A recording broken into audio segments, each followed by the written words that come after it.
Olá, estou de volta com mais um vídeo para o canal. No vídeo de hoje vamos falar sobre o edital publicado da SUSEP, Superintendência de Seguros Privados, que é uma autarquia da Administração Pública Federal. Trata-se de um concursão e, como veremos aqui, um dos cargos, pelo menos, bastante alinhado com uma das nossas áreas aqui comentadas aqui no canal. Portanto, me acompanha até o final deste vídeo para que você saia daqui com o planejamento e uma sugestão de ciclo de estudos para que você faça uma boa preparação nesse pós-edital. Bom, são 75 vagas para analista técnico com provas realizadas em todas as capitais, mas, como veremos, o edital traz a previsão de quase 200 candidatos aprovados neste concurso. São, na verdade, 176 candidatos aprovados neste concurso. Eu sou Olivia Seco, sou auditora federal de Finanças e Controle da CGU, professora e mentora para concursos públicos. Aproveita, já se inscreve no canal, ativa o sininho de notificações para ficar por dentro de todos os conteúdos que virão e me acompanha até o final. Bom, com relação às próximas etapas do concurso, tivemos na data de hoje a publicação do edital, 11 de fevereiro de 2025, inscrições previstas desde o dia 17 de fevereiro ao dia 10 de março, daí ficar atento com relação às horas aqui, a hora final de inscrição, tá? Mas você não vai correr o risco de perder esse prazo. Provas objetivas e discursivas ocorrendo no mesmo dia, 8 de junho de 2025. Teremos, portanto, um pós-edital bastante dilatado se comparado com os editais recentes, pós-editais recentes, que em geral giram em torno de 13 semanas, 12 semanas, né, o que daria entre 2 e 3 meses. Serão, portanto, 117 dias de pós-edital, 16 semanas. Tá? Divulgação do resultado final da prova objetiva em 4 de julho e resultado preliminar da prova discursiva também nessa mesma data. Pagamento da taxa de inscrição até o dia 28 de março, então já põe aí no calendário para que você não perca esse prazo. Com relação às informações gerais do concurso, como eu falei inicialmente, são 75 vagas previstas para imediato para o cargo de analista técnico. Um dos cargos previstos, o cargo 1, exige formação específica em ciências contábeis. Todos os demais cargos, como veremos aqui, apenas formação de nível superior em qualquer área de formação. Então, você, candidato, dependente da sua área de formação, você pode concorrer a este concurso para os demais cargos. Remuneração inicial de R$18 mil. É uma remuneração inicial muito boa, obviamente, e estamos falando, né, desde este ano de 2025 e também no ano de 2026, quando você ingressará, e eu vou mostrar aqui na tabela remuneratória na sequência para vocês, que haverá um aumento significativo na remuneração de vocês no ano de 2026. As provas objetivas e a prova discursiva, assim como as demais etapas do concurso, todas serão realizadas nas 27 capitais da unidade da federação. Então, aqui nós temos a tabela remuneratória do cargo, classes A, B, C e classe especial. Hoje, remuneração inicial de R$18.033. Ano que vem, em 1º de abril de 2026, parece mentira, mas não é, você estará com uma remuneração inicial de R$20 mil. Então, muito possivelmente, vocês que serão aprovados neste concurso ingressarão até o final do ano ou início do ano de 2026 e logo na sequência, logo após ingressar, já terão um aumento significativo na remuneração. Então, me diga se vale ou não vale a pena se preparar para esse concurso. Vale muito a pena, tá? Com relação ao quadro de vagas, o edital trouxe vagas distribuídas entre 4 cargos. O analista da área de contabilidade pública, então esse é o cargo que exige a formação específica em ciências contábeis. O cargo 2, na área de direito, políticas públicas e desenho institucional. O cargo 3, supervisão e regulação de mercados, e o cargo 4, tecnologia da informação e ciência de dados. Todos esses cargos, esses 2, 3 e 4, eles não exigem formação específica, como veremos, tá? Então, para todos esses cargos, 75 vagas imediatas previstas no edital, além de, né, formação de cadastro de reserva, e o edital trouxe esse limite de aprovados no concurso por cargo, né? Então, no total dos cargos, são 176 vagas neste concurso. Então, são 176 candidatos aprovados neste concurso.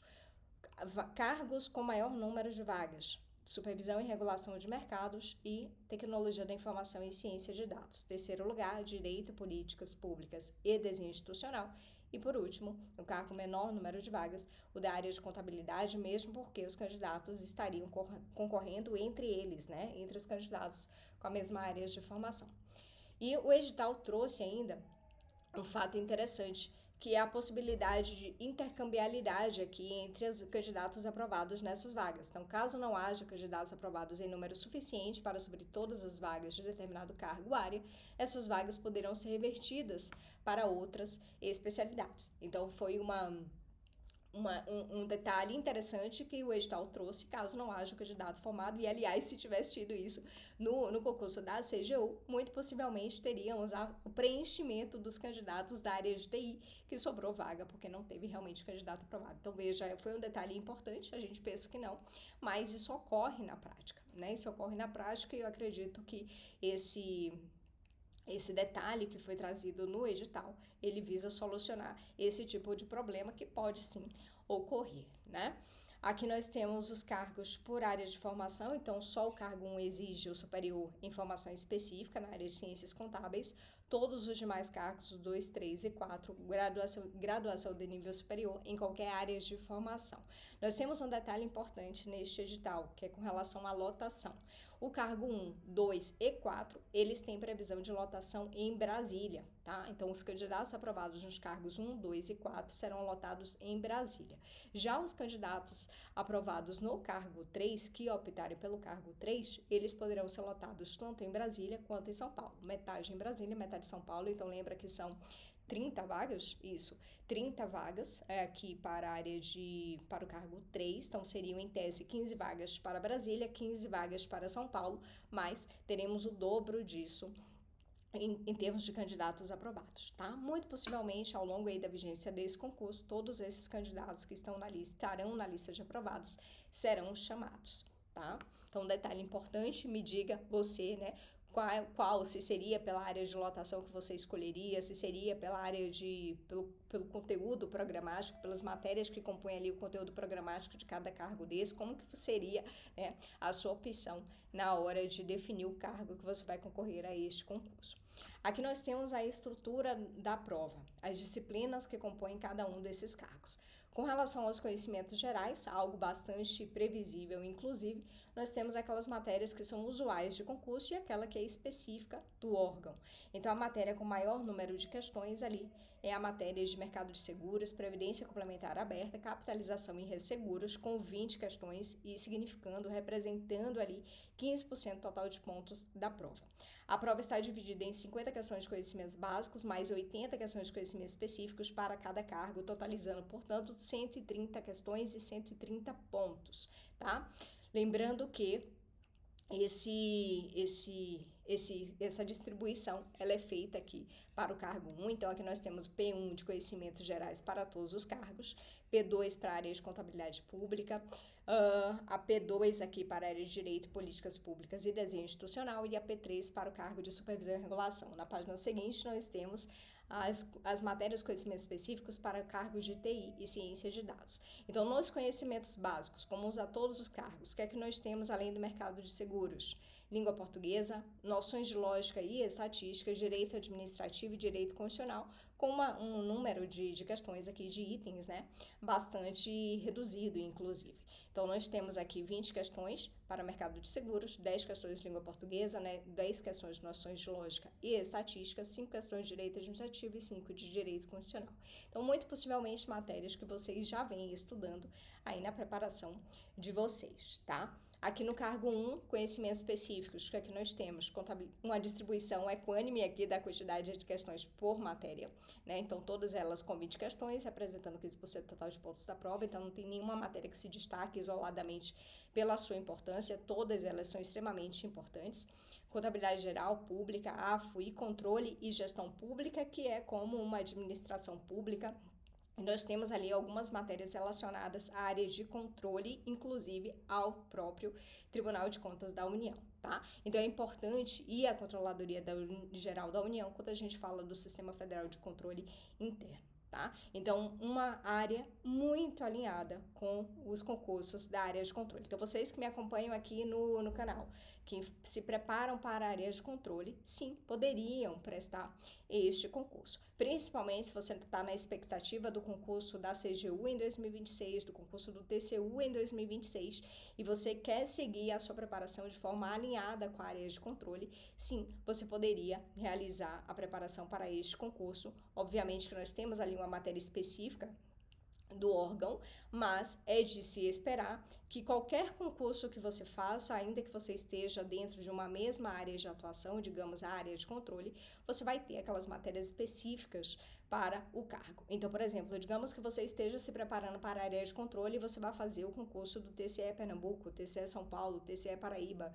TCE Santa Catarina, TCE Rio Grande do Sul, você necessariamente vai precisar dedicar algum tempo aqui para a matéria específica do órgão ou do estado. Então, por exemplo, o regimento interno do órgão, a lei orgânica do órgão, os conhecimentos a respeito do próprio estado, a parte da Constituição do estado. Então, necessariamente você vai precisar de alguma matéria ali no seu planejamento ser inserida conforme o órgão, conforme a prova que você vai realizar.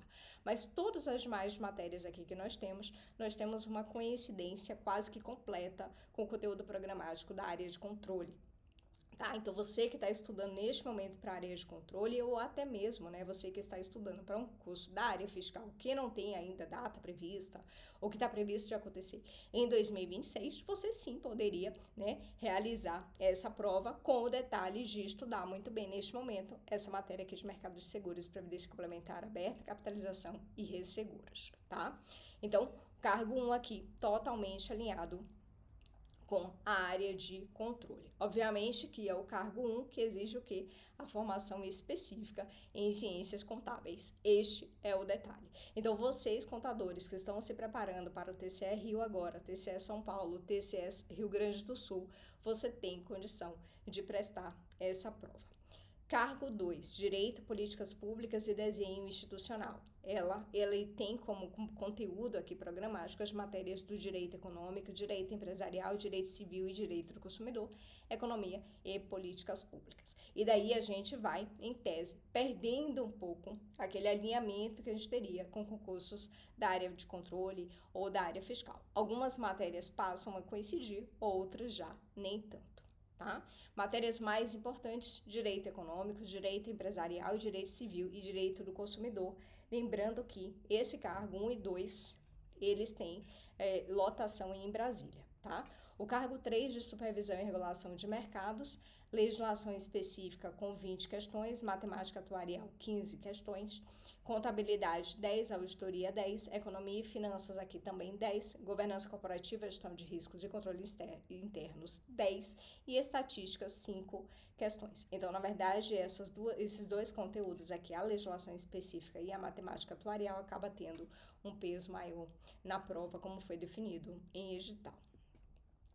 Para o cargo de TI e ciência de dados, conhecimentos gerais se repetem, são comuns a todos os cargos, e os conhecimentos específicos, ciência de dados e banco de dados, engenharia de software, infraestrutura de TI, segurança da informação e gestão de TI. Essas 3 matérias são as matérias mais relevantes. Então, você, candidato da área de TI, que segue se preparando para TI, que pretende fazer, por exemplo, o Tribunal de Contas do Estado, ou CGU ou TCU, ou mesmo que você veio de uma preparação de 2024 em que realizou diversas provas da sua área específica, como, por exemplo, o IP, APO, STN, Banco Central, que já vem numa preparação muito boa para a sua área, seria interessante também prestar esse concurso. Obviamente que tem uma matéria nova ali para você, mas que vai ser nova para todo mundo e que é a matéria, como eu falei, específica do órgão que você precisa mandar muito bem, tanto na sua preparação quanto na sua prova.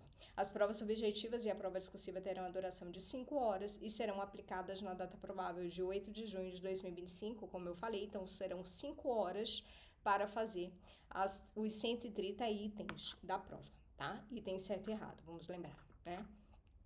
Mínimo de pontos por disciplina. Então, o edital trouxe a previsão, né, de mínimo de pontos ali por blocos de matérias. Então, mínimo de pontos de 10 ali para a prova de conhecimentos gerais, P1, mínimo de pontos de 24 nos conhecimentos específicos, P2, e candidato ter que fazer no mínimo, né, 39 pontos ali no conjunto das provas. Então, fazer pelo menos 39 pontos no conjunto das provas, lembrando que é uma prova de certo e errado do Sebrasp e que vai penalizar as questões erradas, descontando um ponto das questões que você marcou corretamente, tá? Por isso que o mínimo acaba sendo tão baixo, porque acaba tendo desconto das questões que você marca equivocadamente.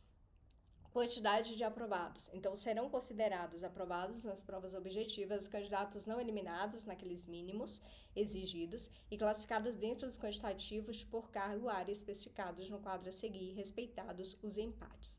Então, analista aqui técnico da área de contabilidade pública, 23 ampla concorrência, 10 PCD e 23 pardos e negros. Analista técnico, direito, políticas públicas e desenho institucional, 79, 10 e 79.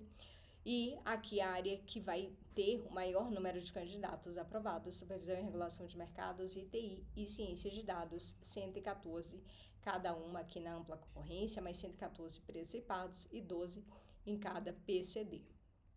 Com relação à prova discursiva para esse concurso, é uma prova sobre atualidades, um texto dissertativo de até 30 linhas, tá? Então é muito importante que você pratique aí ao longo da sua preparação, diversos temas. É importante dizer que também aqui na mentoria nós trabalhamos todos esses textos individualmente com os alunos, porque trata-se de uma mentoria de acompanhamento individual. Então, os alunos, além de receber todo o seu planejamento e as reuniões comigo de forma individual, eles recebem também propostas discursivas, atendendo aos critérios aqui do edital. E essas propostas discursivas são escritas e são corrigidas nas nossas reuniões individuais. Então, desejando fazer parte da mentoria D7 de 7, o link está aqui na descrição do vídeo e também no comentário fixado. Vai ser um prazer acompanhá-los na preparação para este concurso, tá? Uma parte importante que define muita coisa, apesar do número de pontos, não, então são 130 pontos na parte objetiva, mais 30 pontos na parte discursiva. Todo ponto que você conseguir obter na sua preparação, na data da sua prova, é bom para te posicionar bem e você conseguir ser chamado ali, né, se posicionar dentro do número de vagas e conseguir ser chamado de imediato para esse concurso, né? Essa é uma realidade que foi muito importante para mim durante a minha preparação, que foi realmente me preparar para estar dentro das vagas. Gente, isso é muito importante, tá? Apesar daquela frase de dizer, independente da sua posição, você vai receber a mesma remuneração, é verdade. Mas uma coisa que é importante é o momento em que você vai ser chamado, tá? Quando eu estava me preparando, eu estava numa situação que eu precisava ser nomeada o quanto antes, né? E isso foi decisivo para eu traçar a minha estratégia de preparação. Eu me preparei realmente para estar dentro das vagas. E isso é muito importante, né? Você encarar a sua preparação dessa maneira para que você consiga ser nomeado no primeiro ato, né? Então, toda a minha preparação eu tracei, eu estudei, eu me planejei para ser chamada no primeiro ato e foi o que aconteceu, graças a Deus, né? Mas é muito importante que você encare a sua preparação de forma séria, realmente, tentando e estudando para obter o máximo de pontos em cada uma das matérias, em cada um dos conhecimentos e também na sua discursiva, para que você consiga se posicionar muito bem na lista de classificados e conseguir ser chamado no primeiro ato, tá? Obviamente que, independente de quando você vai ser chamado, o que você quer é ser chamado, né? Mas se você conseguir ser chamado o quanto antes, melhor. Vamos combinar? Porque acaba a confusão, né? Você já é logo nomeado, você já passa a receber sua remuneração e tudo que a gente quer quando a gente está se preparando para concurso público é resolver logo essa situação. É ser aprovado logo, é resolver, é parar de estudar pelo menos momentaneamente e viver um pouquinho, né? Porque parece que quando a gente está estudando, a nossa vida anda suspensa, né? Em paralelo as outras coisas, alheia às outras coisas, né? Então, a gente precisa realmente fazer um estudo sério, comprometido, para conseguir realmente a colocação, uma boa colocação e ser chamado o quanto antes. Portanto, prestem atenção em cada micro etapa do seu estudo, dando atenção não só à parte objetiva, mas também à prova discursiva, tá? Nessa avaliação da prova discursiva, o que será levado em consideração? Tanto o conhecimento do tema, quanto a sua capacidade de expressão na modalidade escrita ali, obedecendo as normas da forma culta da língua portuguesa. Então, uma parte da sua pontuação vai ser com relação ao conhecimento do tema, outra parte vai ser com relação ali à sua capacidade de escrita na língua portuguesa. Com relação aos critérios de desempate desse concurso, primeiro critério, tiver idade igual ou superior a 60 anos. Segundo critério, daí que passa a importar para a gente com relação às matérias que vocês precisarão dar uma atenção maior, as matérias dos conhecimentos específicos. Realmente, as matérias de conhecimentos específicos, elas em geral têm um número maior de pontuação aqui, de peso na hora do desempate, tá? Então, é maior nota nos conhecimentos específicos, maior número de acertos nos conhecimentos específicos. Em terceiro lugar, maior nota na prova discursiva. Então, veja, a discursiva ela tem uma participação importante aqui no critério de desempate.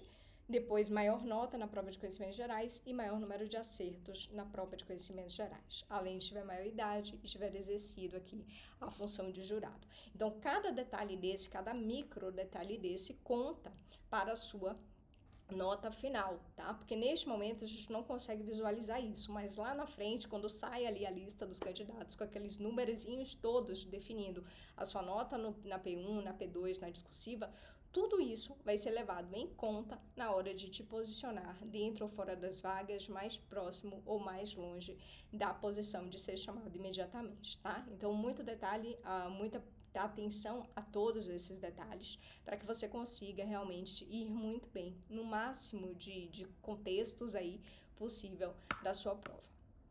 Com relação à avaliação de títulos, o edital trouxe a previsão de pontuação de máximo de 5 pontos com relação a títulos de doutorado e mestrado, tá? Então, o candidato, ainda que tenha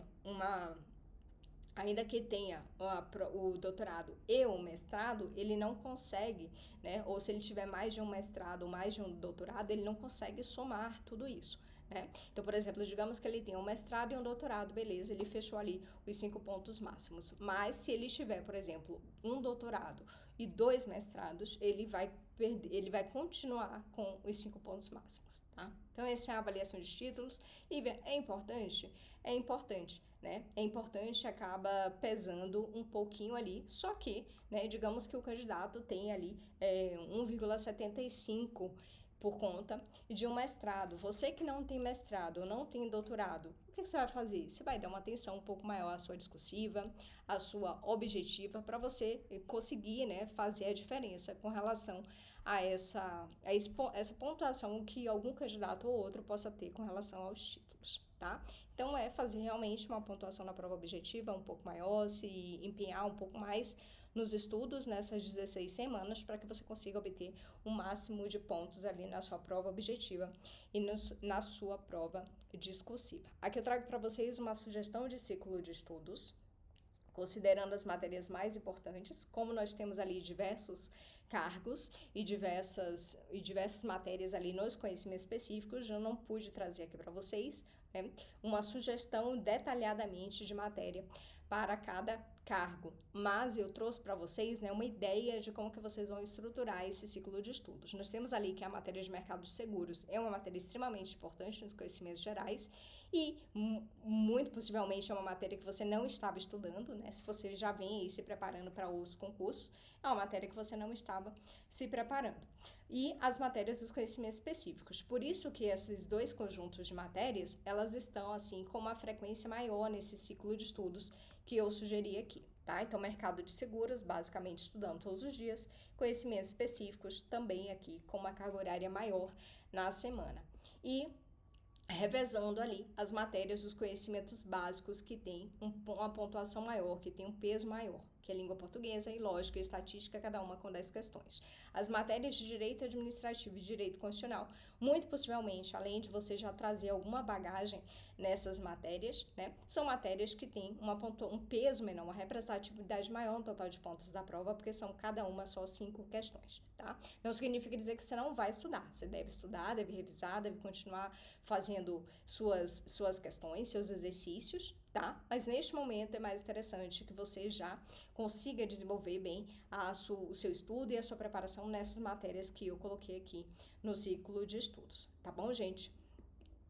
Desejando o acompanhamento completo para esse concurso, você aponta o seu celular para esse QR Code, fala com a Luísa, que ela vai te orientar como que você pode ter um acompanhamento individualizado para tratar não só as questões objetivas, para dominar as questões objetivas, mas também as discursivas. Você aponta o seu celular para esse QR Code, fala com a Luísa, que ela vai te explicar como que você pode ingressar na mentoria no desafio 7 de 7, nos períodos de 8, 16, 32 ou 52 semanas. Lembrando que esse concurso ele tem um período exato de 16 semanas de pós-edital, mas obviamente se você tá fazendo uma preparação aí em 2025 para a área de controle ou para outros concursos, seria interessante que você pegasse um período de tempo maior, ou se for exatamente para esse concurso, o período aqui de 16 semanas vai cair perfeitamente para a preparação para esse concurso. Então, acompanhamento completo, personalizado, para que você avance com eficiência e qualidade nos seus estudos, conseguindo definir muito bem cada uma das matérias, destrinchando realmente todo aquele ciclo de estudos que eu trouxe aqui para que vocês consigam, né, de forma organizada, de forma planejada, ter todo esse ciclo de estudos destrinchado, inclusive em termos de caderno de questões. Então, voltando lá para falar com vocês a respeito desse ciclo de estudos, nós temos aqui na mentoria a definição, né, de cada uma dessas matérias de forma aberta e estruturada para vocês, de modo que vocês não percam tempo neste momento de pós-edital, nem se organizando, nem muito menos montando os seus cadernos de questões, porque tudo isso vai estar estruturado e linkado para você dentro do seu planejamento, para que você com apenas um clique consiga acessar esses cadernos, resolver essas questões e, obviamente, com toda a orientação de estudo, de como que você vai revisar, de como e quando você vai revisar, como e quando você vai fazer as questões e como você vai fazer isso de forma a otimizar o seu estudo, de forma a tornar o seu estudo eficiente e produtivo nas próximas 16 semanas, para que você consiga fazer uma excelente prova no dia 8 de junho. Tá bom, gente? Então, eu desejo a vocês uma excelente preparação, que vocês realmente encabecem a preparação para esse concurso com muito gás, com muita força, com muita coragem, né? Porque realmente se trata de um excelente cargo, um excelente concurso, né? E para você que é ou de qualquer área de formação que pretende estar em Brasília, ser lotado em Brasília ou em São Paulo, dali você vai definir a partir, né, dos locais de lotação de cada um desses cargos, qual a área, qual cargo que você vai concorrer. Lembrando que o cargo 1 é cargo específico da área de contábeis, para os formados em ciências contábeis, que estão muito possivelmente aí se preparando para a área de controle ou a área fiscal. É um concurso que se alinha bem para você, tá bom? Desejo a todos uma excelente preparação, fiquem com Deus e a gente se vê no próximo vídeo. Beijinhos, tchau, tchau!